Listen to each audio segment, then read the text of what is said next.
Hello, and welcome to episode 24 of the Antiracist Economy podcast with Kim Creighton and Aaron Mills. And today we are going to be focusing on what is supremacy free.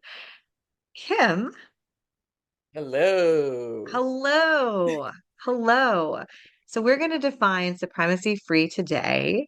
And not only are we going to give it a definition, but we're actually going to kind of break down the steps ultimately, right? So how you can, am I Well, it's thinking about less it the about right way? steps and more Mhm. about how I want you to start thinking about this. Okay. So, what I'm doing is giving you a model of how I break it down as an example of how I break it down in my head.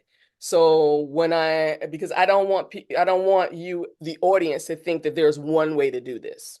So when Hmm. I'm talking about supremacy-free, coercion-free, discrimination-free, and exploitation-free, which we'll be talking about in the next 4 episodes, including this one, I'm giving you from my perspective and how I think about it, because you and the audience may have a different way of coming at it.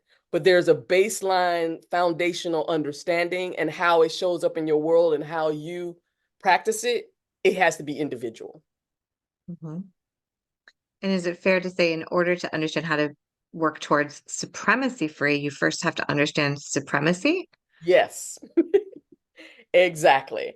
And so one of the things, so I'm just going to read you from a list of things, and Aaron and I will have a conversation about it. So we start off with we all have work to do related to addressing our own internalized supremacy. So let me talk about just quickly about that. When I started thinking about anti-racism, it was against white supremacy and anti-blackness. And when I stopped doing the work of cause a scene, which was the fight work, everything was a fight. It was a battle. I can't do that. That is not sustainable. No one can sustain that. And it's not healthy. It wasn't healthy for me. I'm a joyful person. I don't want to be fighting all the time. And so I had to decide how I wanted to, because anti-racism is necessary because we live, you can't ignore the white supremacy and anti-blackness, but I didn't want to be against. What did I want to be for? And what I want to be for, because in my brain, so I'm just taking you through how I process this.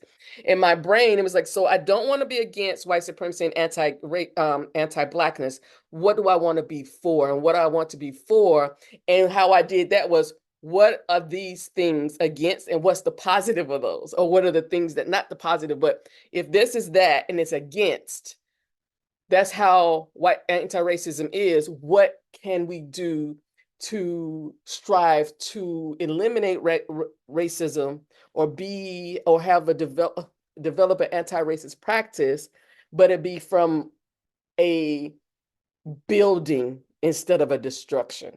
It's from a collective instead of an individual. It is from a place of future uh, future facing instead of replicating harm. So supremacy free came to that because, again, if we're talking about white supremacy, I didn't want it to be just about white people, because I talk about constantly, we all have our own internalized white supremacy and anti-blackness we have to deal with, because we've all been indoctrinated in the same systems. So as a Black person, what does that supremacy look like to me?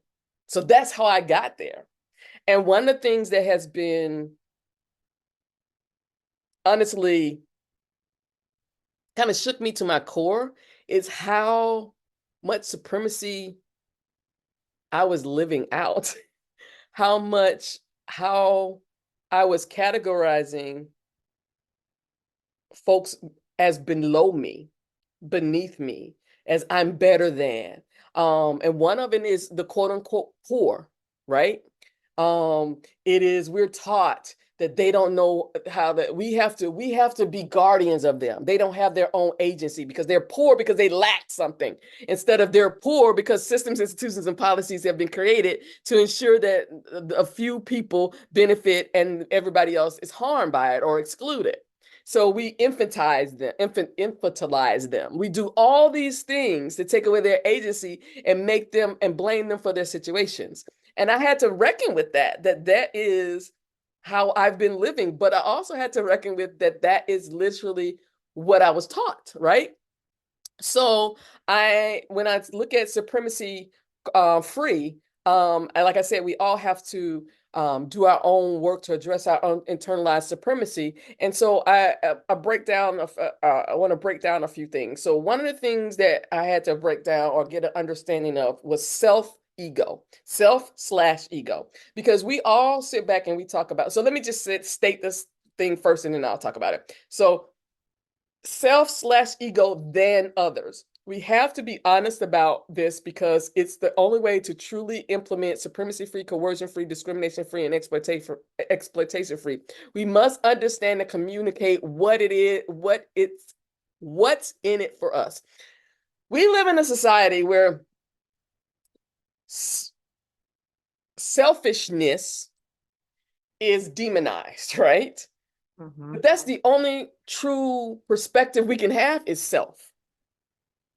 So we're being demonized for something we cannot not do, right? I cannot have, my only perspective is the perspective I have in my body looking out to the world. That's the only one I have. And Mm-hmm. as I encounter people, I take that with me, right? And so if I'm not honest that I have to take care of Kim first before I can get to others, then the work I do for others is not rooted in truth. If I don't deal with Kim and my shit first, Mm-hmm. I'm not taken care of. If I'm not rested, if I'm not dealing with my own agitations, or if I don't have money and I'm dealing with my bills, I cannot do for other people. And so, but we built this whole narrative around this selfless love. That's bullshit. There is no selfless love. If I'm not getting something out of it, then why am I there? And then I hate to say this, and I'm going to say this with care because I know I'm going to get pushback, but even those who find themselves in abusive situations have to ask themselves, what am I getting out of this? How is it benefiting me? And it can be in the most harmful ways. There are people who stay in abusive situations so that they can do I told you so, because that's the narrative they've been taught, right? They've been taught that all these different things, like you deserve it, or you're better than I'm going to love you because you're not as good as I am. There's a whole bunch of narratives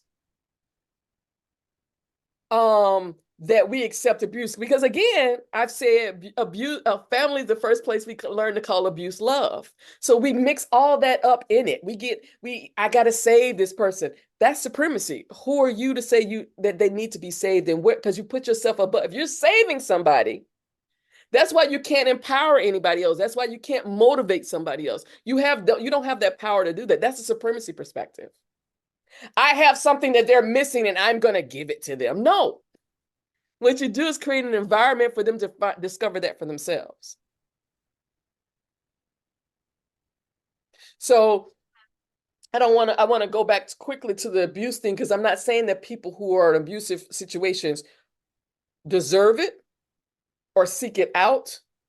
But some people, take that, because some people seek it out because that's the cycle they know, right? Right. It's familiar to them. Yes. Mm-hmm. Mm-hmm. And that person needs to, what am I getting out of this? If you're the abuser, what are you getting out of this? What did you learn about your supremacy of the other people that you had the right to cause harm to people and expect them to take that? And when I say abuse, I don't mean, again, I'm not just talking about physical abuse, because that's what we think about. So many of our workplaces are abusive as fuck for this very reason. And people have to stay because they have their reasons. It's my income. It's where I'm expecting this promotion, that whatever. I don't want to move. There are reasons. But if you can't focus, if you can't get to the self, you can't be honest about the reasons, because everything else is external. So then once you get to, okay, I can acknowledge that